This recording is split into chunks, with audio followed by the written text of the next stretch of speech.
to Vape News Radio, the voice of vaping. In each show, we share the latest about regulations and things you need to know, plus upcoming conferences and fests, along with interviews with the movers and shakers in this fabulous vape space. Are you looking to get into this ever-expanding marketplace? Do you want to master this industry? Listen up as Norm Bauer, the Vape Mentor, shares it all. And here's your host, Norm Bauer. Hey, everybody. Welcome back. This is Vape News Radio, the voice of vaping. I am your host, Norm Bauer. This is show number 46. You know what, guys? During this month of January, we're going to hit show number 50, and I'm really ecstatic about that. For those of you who are listening in the United States, we certainly say hello and welcome. For those of you who are listening overseas, same thing.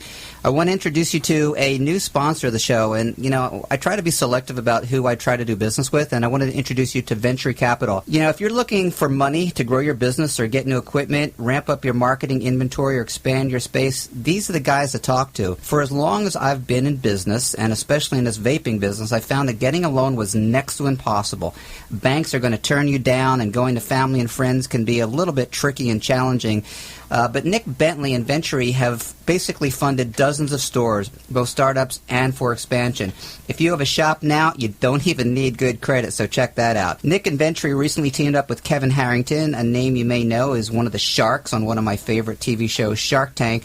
And they do something that few people in the vape space do. They actually help fund startups as well. So I know there's a lot of you out there that have dreams, they have visions, but they don't have any money.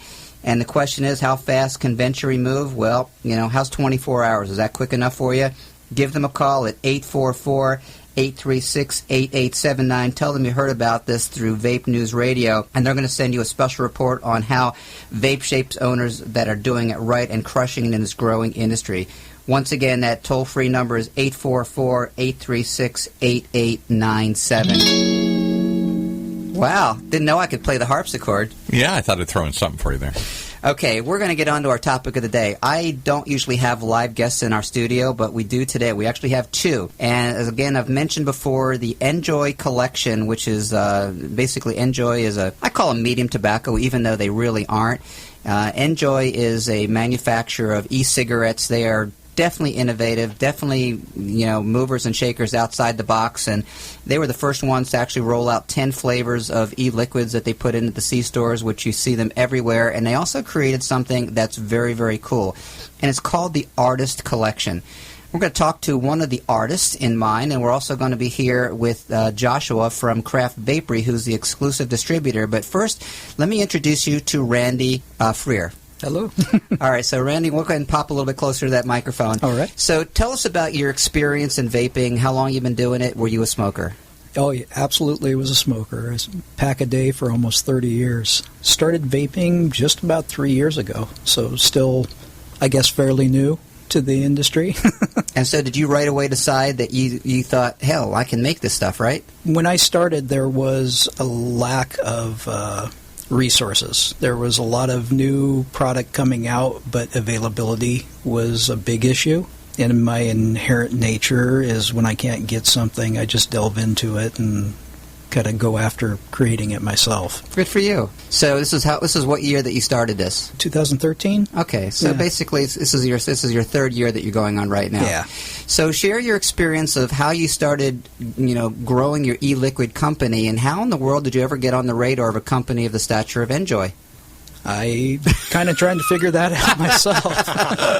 Well, obviously it's because you make some good shit, man, because let's face it, they found 5 people in the entire world. So you realize that you're as rare as, you know, almost anything else that's rare. You know, you're one of 5 people that created this awesome flavor. And what is the name of your awesome flavor, by the way? Dragonscape. Dragonscape. Okay, so I have a box of the Artist Collection right here in front of me. And so tell me, why Dragonscape? Does that have any type of meaning? The naming process we actually didn't really get involved with a whole lot. It was more just the flavor profiles that we went after when we came into the project. The art and the presentation and everything on the outside of the flavor profiles is really Enjoy's baby.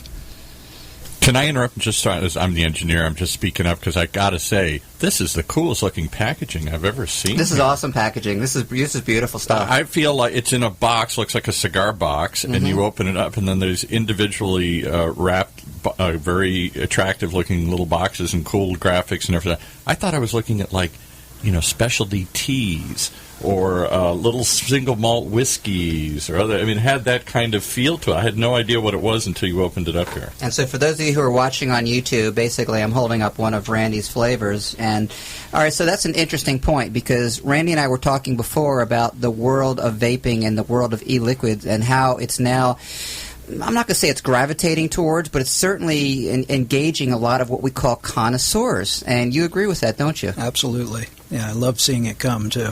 So where do you see the future of vaping? I mean, are there still going to be people who are going to buy the cheapest crap out there because it's the cheapest crap out there, and then you're going to have the upper echelon that's buying the stuff that's really high quality? Yeah, I think it's kind of indicative of any industry that deals in a product like this, be it alcohol or even cigarettes or cigars. You have everything from, your lower price points that are easier to afford all the way to your high-end gourmet connoisseur markets. And as more and more people come into it, I think we'll see a lot more of those channels shift. That's awesome. So let's step back to where we were a few moments ago. So how did you actually transition into making your own juice? Did you just start making stuff in the back room like everyone did a couple of years ago? Yeah, I mean, it all started at home. It was actually Christmas Eve back in 2012, going into 2013, and I took $1,000 that I had and ordered up a bunch of flavors and a bunch of VG, PG, and nicotine, and just started mixing on the front table, trying to see what I can create for myself. And that's amazing. I talk about the fact that this vaping industry is very generous to entrepreneurism. And I've been an entrepreneur for the last 40 years, and so I find that there's so many opportunities in this space. And for those of you who are out there listening right now, please pay attention to this.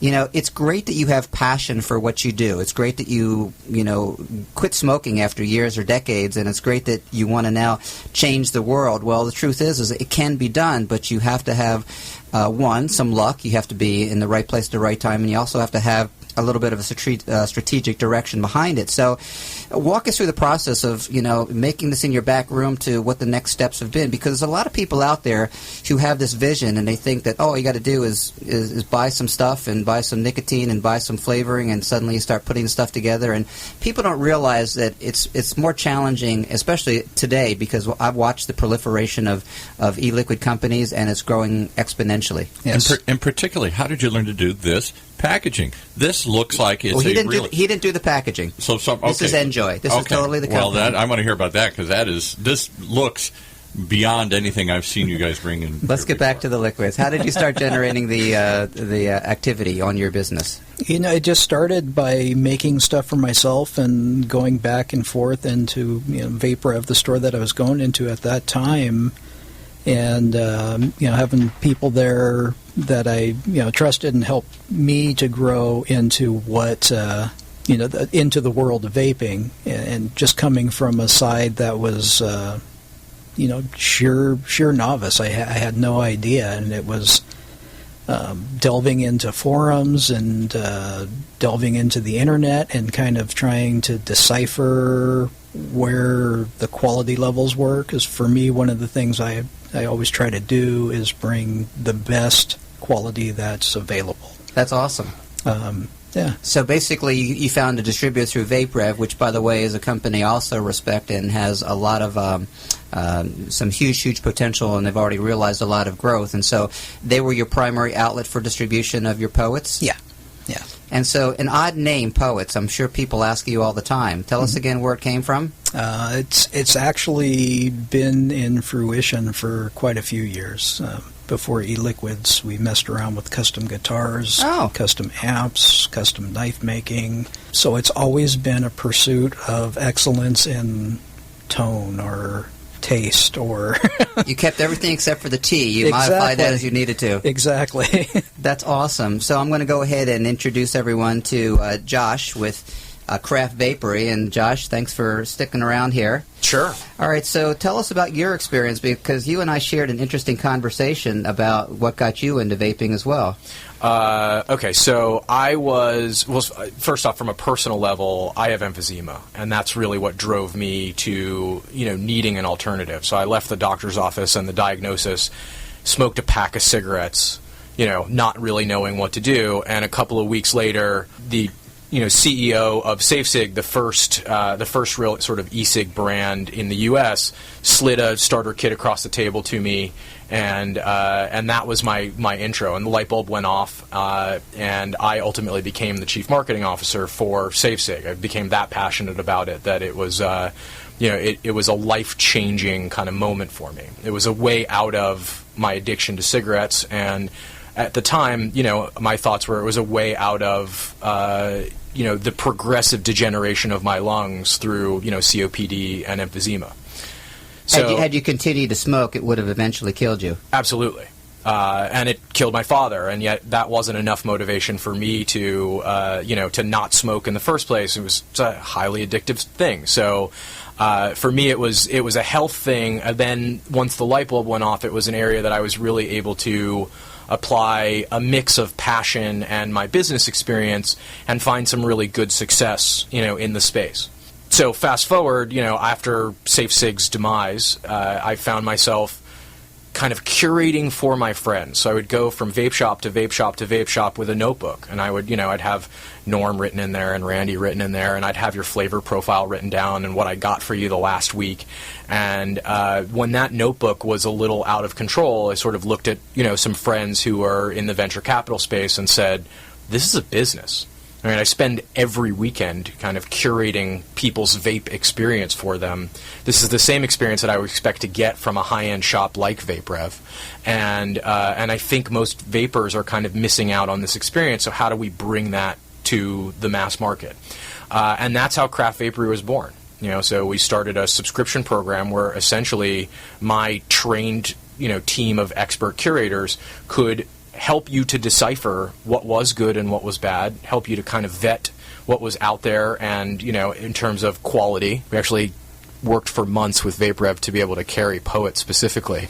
Awesome. Yeah. So, and I'm actually really honored to be in the same room with you, Randy. Nice. You're on my short list of kind of vape celebs to meet. Oh, man, just a normal guy. And that's what's so cool about this industry, is that it's full of just normal guys. Modest people, too. Absolutely. With a passion, and those that are able to kind of take that acumen, from the real world and other businesses and apply it to their passion and bring it to the vape space. I think that's where we really see the magic start to happen. That's where brands like P.O.E.T really stand out from the others that are out there. So being that you've been I'm going to say a judge and a jury and a critic of e-liquids out there, if you had to say the majority of the liquids are good, bad, medium, I mean, how would you break down? I mean, is it like 10% are like really, really fine quantity, or is it more than that, and a lot of it is really... Maybe less, Norm? Really? Yeah, I'd say 90+% of it is poor quality. Poor quality. And I don't mean to, besmirch anyone here. Of course. It's I think it's really about the evolution of how to create these things. It was very easy in the early days to add one flavor base, PG, VG, some nicotine. Great, now you've got watermelon. I think that what I'm finding, as the industry matures, it's the flavors that are more complex, more layered, more like a cocktail, more like, the little nuances of what make a great dessert great, or a great cocktail great. And it's the juice makers who are able to kind of really layer their flavors together. I mean, I think in the artist collection, there's not a single flavor that has less than 4 or 5 constituent parts. Well, if we look at the growth of other industries, and I've often compared the growth of vaping to the automobile industry, because once upon a time it was a free market and there was no government regulation, and then the automobile manufacturer started working with the government to start putting some things in there. But once upon a time, we were happy with 4 wheels, an engine, a transmission, and a seat. Today, you're not going to get a car unless it has all the accoutrements. And once upon a time, power windows were an accessory. Oh, wow, you got power windows. How awesome. Now you need a backup camera if you don't have a backup camera. So basically, we've become a nation of connoisseurs in something as simple as our automobiles, to the point of where we don't want just a regular little house with nothing in it. We want a house with all the electronics in it, and the stereo and the Wi-Fi. So I think we as a nation and we as people we have become, I'm going to say, a little spoiled, a little bit not ready to settle for the regular mediocre things of life, and we actually want to have the finest things in life, and it just so happens this is presenting itself through something as everyday as e-liquids. And this is for you then, because listen to what it says in the package here.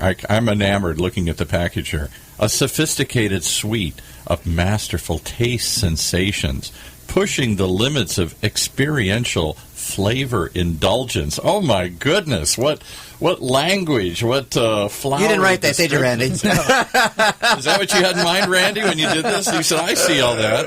No. All right, so we're coming to the end of this particular section, and we're going to carry it on with the next show because this is something that I could talk on endlessly. Because again, we're exploring entrepreneurism. We're talking about creating of a brand new product, and Craft Vapery being the exclusive distributor. And Josh, give everyone the contact information. By the way, we here at Vape News Radio and VapeMentors, we're honored to be part of their distribution team. But if someone wants more information on Craft Vapery, are they going to where? To our website, www.craftvapery.com, and that's VAPERY. There are a couple of VAPORYs out there, so I'd like to make sure that I'm clear that our Vapery is VAPERY. Nice. And yeah, they can feel free to either purchase a bottle directly or sign up for our subscription program and get our experts' picks. And we come back, we're going to talk about the mechanics of exactly where this liquid came from, where it's going, how you can get some for yourself, and how you might even be able to get a free sample as a listener to Vape News Radio.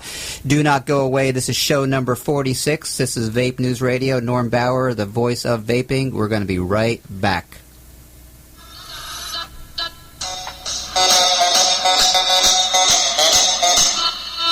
Don't go anywhere. A lot more coming your way. Vape News Radio.